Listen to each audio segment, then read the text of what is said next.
السلام عليكم ورحمة الله تعالى وبركاته. الحمد لله وكفى والصلاة والسلام على عبادي الذين اصطفى وعلى آله وصحبه ومن والاه ومن تبعهم بإحسان إلى يوم الجزاء وبعد. فقد قال الله تعالى في قول بعد أعوذ بالله من الشيطان الرجيم بسم الله الرحمن الرحيم وقرنا في بيوتكن ولا تبرجن تبرج الجاهلية الأولى إلى آخر الآية صدق الله مولانا العظيم. We thank and praise Almighty Allah subhanahu wa ta'ala for all His bounties, His blessings, His favors and peace and salutations upon our noble leader, our master and our guide, our beloved Prophet Muhammad sallallahu alayhi wa sallam wa ala alihi wa sahbihi wa barik wa sallim tasliman kathiran kathira. Alhamdulillah, brothers in Islam, you can see that we're busy fixing everything that was stolen from this masjid, even the sound. It's busy in being sorted out. Alhamdulillah, Allah subhanahu wa ta'ala grant jazai khair to all those people who supported and who assisted us in this hour of need. Jazakumullah khair al jazaa.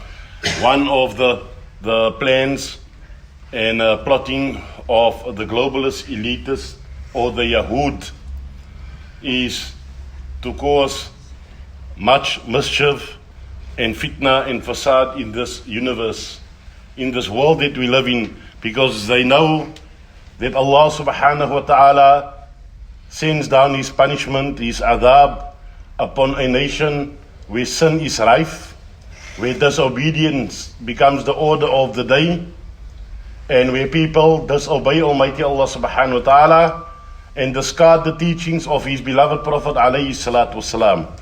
The Jews know this better than many of our Muslim brothers and sisters out there. They understand and study our hadith, in our Quran, in our verses, etc. And they know exactly what to do in order to draw the anger of Almighty Allah subhanahu wa ta'ala upon the inhabitants of this planet called Earth. And in that way, wiping out population, creating what is called natural disasters, earthquakes, etc., which is all signs of the anger of Allah subhanahu wa ta'ala. You will never ever find the West, America, Britain, the Jews, the Commonwealth countries, the United Nations or disunited nations. Outwardly they will seem united, but inwardly they're all disunited. You will never find them endorsing anything of Islam unless it serves their agenda, brothers in Islam. Only when it suits their agenda, then they will put a stamp of approval on something. Other than that, they will reject it as extremism, as something that is outdated, something that is not compatible with modern society. This you must understand clearly. So when you see that these satanic countries, that they've given the green light to a particular thing that has been Islamatized, then you must become vigilant. You must be awake and you must be alert, because behind such things there is always an agenda. And in this case today, I want to tell you about something which the West has endorsed because it is serving their agenda. And that is the 1st of February, which is called World Hijab Day. World Hijab Day. A day where women, Muslim women or women proclaiming to be Muslim, come out in support of hijab.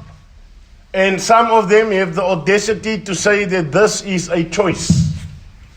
Now we as Muslims, we do not need the tacit approval of any kafir government, of any Jew, of any non-Muslim to tell us something that Almighty Allah subhanahu wa ta'ala has already made compulsory. That Almighty Allah subhanahu wa ta'ala has already ordained upon the believing females and followers of Rasulullah sallallahu alayhi wa sallam. Why would you want the green light from kuffar when your Allah subhanahu wa ta'ala has told you and taught you and sent down verses regarding these things? When you're seeking advice and you have a medical condition, a person will hasten to accept the advice of the doctor because he knows in there is most probably some cure or hope for him. When he has legal problems, he will run to the lawyer because he knows there's a possibility that the lawyer might take him out of difficulty. Whenever a person needs advice, he will go to a certain professional or particular individual. He's always taking and listening to other people. When is this ummah going to start listening to the creator of this ummah? Which told them already more than 1400 years ago that which is good for them and that which is bad for them. One Bangladeshi American female decided in the year 2013 that we should have an international Hijab Day. She started this idea and sold it to many individuals. And some of their reasoning, and they've opened up an NPO, non-profit organization. And I will tell you some of its objectives. One of it is, of course, to promote hijab. The second one is to promote the religious tolerance. Now, when that word comes up, religious tolerance means that you must tolerate whatever someone else is saying about your religion. Like the burning of the Quran in Sweden, you have to tolerate it because it is a religious tolerance. If someone insults Rasulullah sallallahu alaihi wasallam, they're not going to call it, they call it free speech, which is religious tolerance. So anyone can insult and slaughter your religion, and you have to shut up and be quiet about that. That is religious tolerance. And then also to create a world where hijab is recognized and Muslims are recognized in. Now excuse me for a second. Last time I read the glorious book of Allah subhanahu wa ta'ala. This female is saying they want to create a world where Muslims will be accepted in. Accepted by who? Accepted by whom? By people who reject Allah subhanahu wa ta'ala. By people who attribute other deities to Allah subhanahu wa ta'ala. To people who swear Allah subhanahu wa ta'ala. You want us to be accepted by these people. Last time we read the Quran said, Innal arda lillah yurithuha man yasha'u min ibadi. That this earth belongs to Allah subhanahu wa ta'ala. He gives it to whomsoever He wills. His successors from amongst His slaves. Last time we read the Quran, Allah subhanahu wa ta'ala called me and you a Khalifa, a vicegerent, a deputy of Him in this world. Allah's given me and you honorable titles, brothers. Why do we need tacit approval and validation from kuffar to promote something that Allah subhanahu wa ta'ala has ordained upon our females and our women folk? Why would we want that? And strangely enough, the West came out in support of this. The city of New York supported this. Scotland had a 3-day program supporting this, where women are encouraged to wear hijab. It doesn't matter if your arms is open and your legs is open and your aura is open, as long as a piece of material is upon your head. This is making a complete mockery of Islam and what Allah subhanahu wa ta'ala has ordained. So the plan of the West was, is and will always be to take your women folk out of the comfort of their homes, having them paraded half naked in the street. Because it is through that which fitna, trials and tribulations descends upon the earth. Once women start uncovering themselves in front of strange men, that is when Allah subhanahu wa ta'ala's anger descends. The first trial. I remember this, because my son was quoting this yesterday to his wife when he spoke about something. So he reminded her, and I was just listening, that Rasulullah sallallahu alaihi wasallam, speaking about Banu Israel, the Jews, he says their first fitna and their first trial was that of women. And they failed their trial. They failed their test from Allah subhanahu wa ta'ala. And because they failed it, they're making sure today that we as the Ummah of Rasulullah sallallahu alaihi wasallam will also fail it. And that is why they're legalizing pornography, displaying of females, homosexuality, LGBTQ. They're giving them more rights than what they're giving normal citizens. They're promoting these things, stripping the females of that iota of modesty and haya that Allah subhanahu wa ta'ala has given them. If Allah told you you are special, why do you care what the rest of the world says? It is because you're undermining your religion. It is because you think absolutely nothing of your Islam. It is because you are living with an inferior complex. That's why you are displaying your adornment outside. Something which is precious, Allah subhanahu wa ta'ala has made only for your husband's eyes. And that of your maharim. You want to show off outside. Why? Because you don't feel beautiful inside. You feel incomplete inside. Have you been a true Muslimah, a genuine Muslimah, a genuine female with haya and modesty, then you would have covered up yourself and not participate in this satanic mockery called World Hijab Day. And then they got credible scholars, which they call scholars, that has endorsed this. Why? Why, brothers? Think for yourself.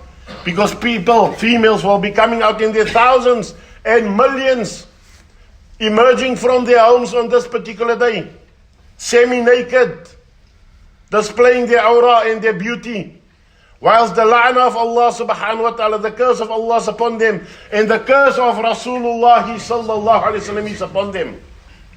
And the weirdest, strangest part is that the men, or those who are perceived to be men,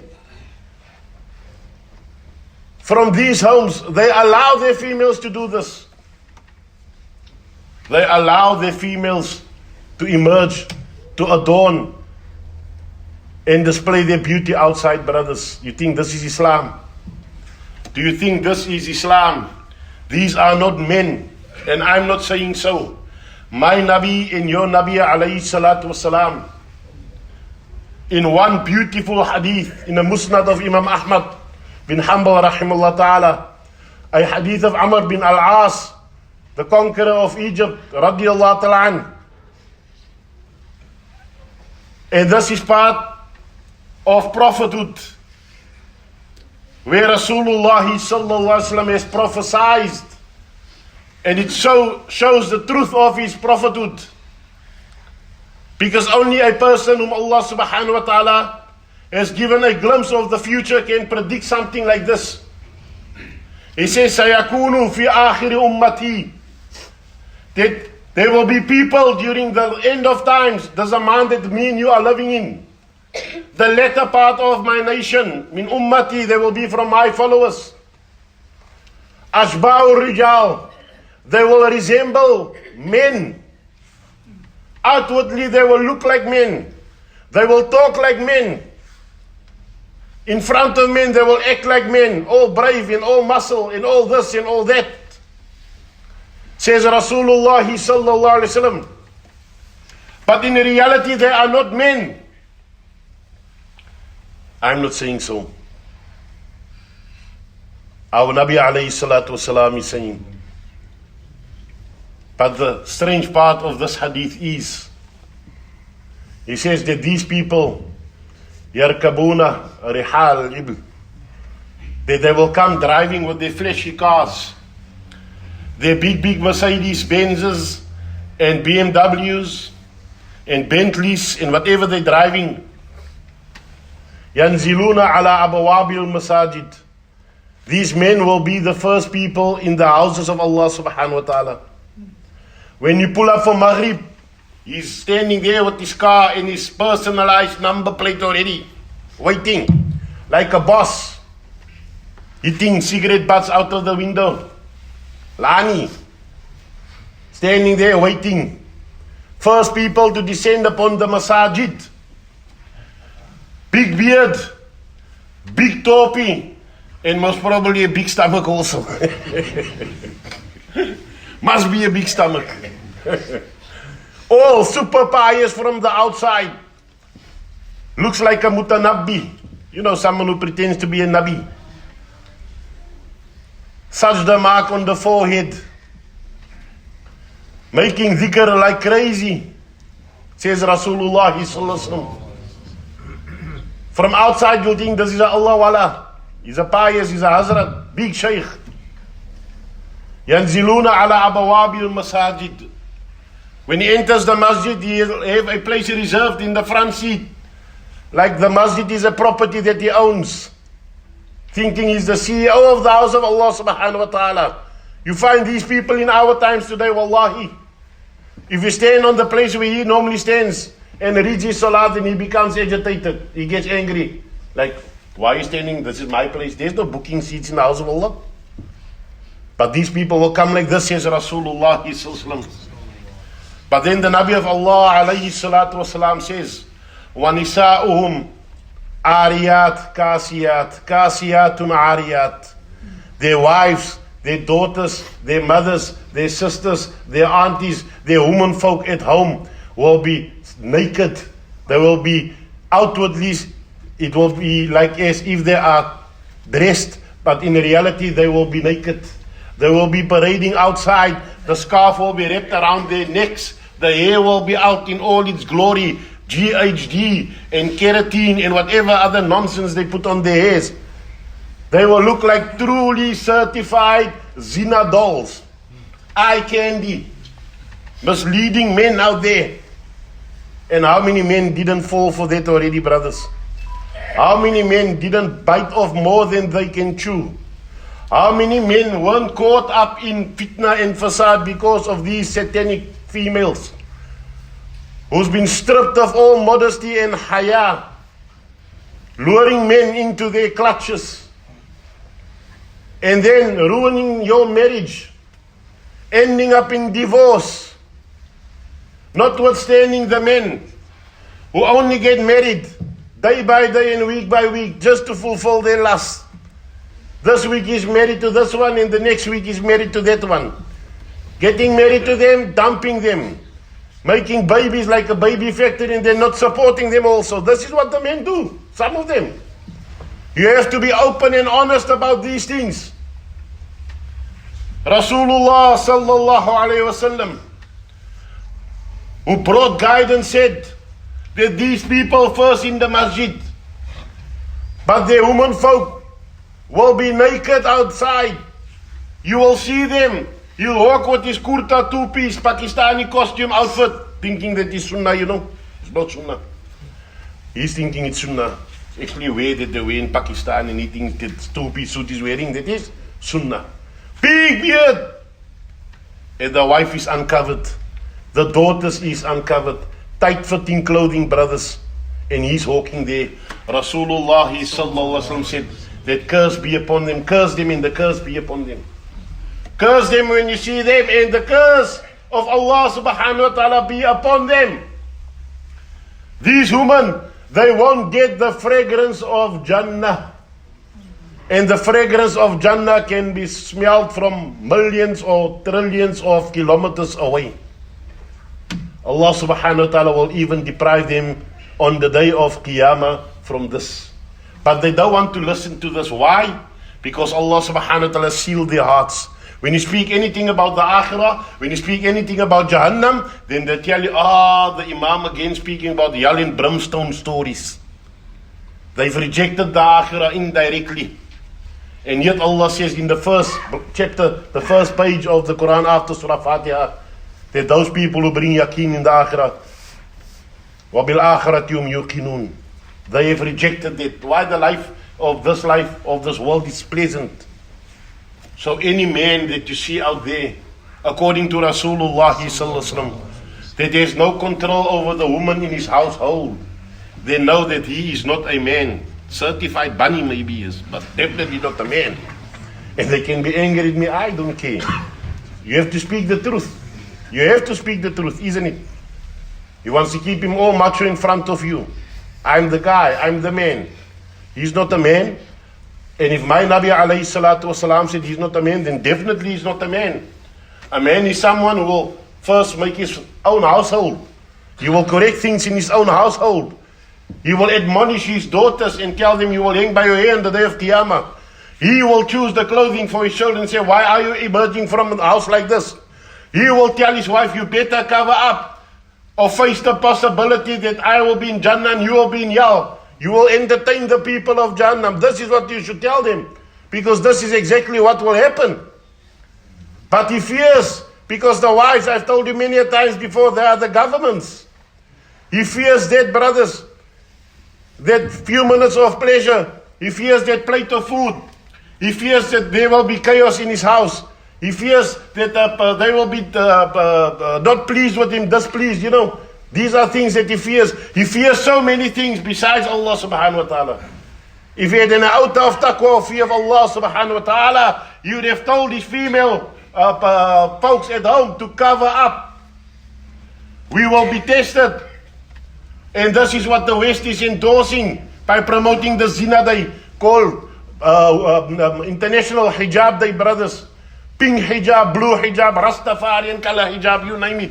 They will be coming out, making a mockery of something that Allah subhanahu wa ta'ala has told the females in the Quran. Yudnina min jalabibihin, that cover yourselves. And Allah subhanahu wa ta'ala, direct and straight to the point, even for the wives of alayhi salatu wasalam, of our beloved Nabi sallallahu alayhi wasallam. Allah subhanahu wa ta'ala told them in the verse that I've recited in the beginning of this lecture. Allah told them, وَقَرْنَ فِي بُيُوتِكُنْ. Oh, wives of the Prophet, it is best for you, you stay inside your homes, stay glued in your homes. Because the moment, that was that time, imagine now 1400 years later. 1400 years later, what is the condition of the Ummah today, brothers? What is the condition of the Ummah of Rasulullah sallallahu alaihi wasallam? You're crying, our daughters are becoming pregnant. They're going to school, they're coming home as druggies. They're going to school, they're becoming lesbians. They're going to school, they became pregnant. You're crying about all of that. But what did you do? What did you contribute towards that? You are caught in the web and fitna of these women, which are endorsed and promoted by the Jews, the Zionists, and the West, to emerge from their homes, to give up the comfort. Allah subhanahu wa ta'ala told them, you just park at home and sit. Your husband is supposed to work for you and to look after you and take care of you. No, they don't want that also. Why? The West is saying you need independence. You need a degree. You need to be recognized. You need to be productive. You need to contribute towards society. The Sahabiyat, radiallahu ta'ala anhun, the wives of the Sahaba, radiallahu ta'ala, they all contributed towards Islam. We're still speaking about them today, and we're speaking good about them. What are people going to speak about our women? The curse of Allah and the curse of Rasulullah according to the hadith is upon them. And when you speak these things, then they call you a misogynist, that you're making anti-female comments. You are anti-female. This is what the feminists are promoting. You are anti what they want to believe in. They only believe what they want to believe. In the workplace, so stupid these people, brothers. In the workplace, they don't claim women's rights. When the boss say jump, they ask how high. But when they come homes to their husbands, they will tell their husbands that we are liberated. We have rights. We don't have to do anything. At the workplace, yes sir, is there anything more I can do for you? This is what they do. When they come home, then they adopt that policy of freedom. You can't tell me to do anything. This is my life. They won't say that in front of their bosses because they fear their risk will be cut short. But they're not fearing death that will cut their life eventually. That they're not fearing. This is the condition, the fitna and the trial. And that is part of the problems that we are facing today in this ummah, and why the help of Allah subhanahu wa ta'ala is not coming upon this ummah. And you can be how pious. You can be how pious, brothers. Once you get involved in illicit zina relationships, you're gone. The barakah is out of your life. Your business will go. Your children will disobey you. Your whole life will go wrong. And if you don't believe me, listen to this narration of Ali bin Hussein radiallahu ta'ala anh. He says that we had a neighbor, Ali bin Hussein. Hussein was the grandson of Rasulullah sallallahu alayhi wa sallam. So his father was Sayyidina Ali radiallahu ta'ala anh. So here, Ali bin Hussein radiallahu ta'ala anh, he says, we had a neighbor. Listen attentively to this, brothers. And this neighbor was a youngster. But this neighbor kana abidan, muhibban lil Qur'ani. He was a youngster, but he was a worshipper. He loved praying Salatul Tahajjud. You show me a youngster waking up for Salatul Tahajjud in our time. Show me. Our children hardly want to wake up for Salatul Fajr. They're laying until Dhuhr. This youngster loved standing in the wee hours of the morning, worshipping Allah subhanahu wa ta'ala, reciting Quran abundantly in his salah. So, one day, he purchased a slave girl from the market, because that was the custom in the norm during those days. There would be girls, female slaves, that would make the food, clean the house, etc. And as he was standing one night in Salatul Tahajjud, reciting the Quran beautifully, you know, he was captivated by the kalam of Allah subhanahu wa ta'ala. Like how you listen when you go to any masjid and the imam recites beautifully, or in Salatul Taraweeh, and you listen to the qira'ah and it touches you. He used to read like that in Salah. And whilst he's reading, this Iblisa, Shaitana, she-devil, started singing. He's reading Quran, and she started singing, which is no different from our households today. Whilst you're sitting and reading Quran, your daughter is busy watching music videos on TikTok. Isn't it? Is it the same? It is even far worse. Watching music videos where? On TikTok. Watching music videos where? On YouTube. Sometimes playing it over the phone loud, or sometimes Daddy went to the extent to show his love and bought a pair of pods also. Yeah, my child, there's a pair of 3 grand pods for your ears also. Sending them further to Jahannam. This female slave, she started singing. Our children today listening to music also. Fathers are reading Quran in the room. Children listening to music. And when this slave girl started singing, says Ali bin Hussein radiallahu ta'ala, immediately her voice, she was beautiful, but she also had a beautiful voice. But this neighbor didn't know that. When he purchased her, he didn't know she had a beautiful voice. And that is how our people are captivated today. They're captured today by voices of females. Female presenters on the radio. Even Malvis you'll find sitting in the radio station and in the studio with females next to them, no problem. Big bearded, grey bearded Malvis. And the so-called Muslima presenter, non-Muslima, is sitting there next to, they don't care. No haya. And when she started singing, he became confused in his salah. He didn't know where and what he's reciting. Imagine, the singing overpowered the Quran, his Quran. He was so affected by her singing that he forgot what he recited.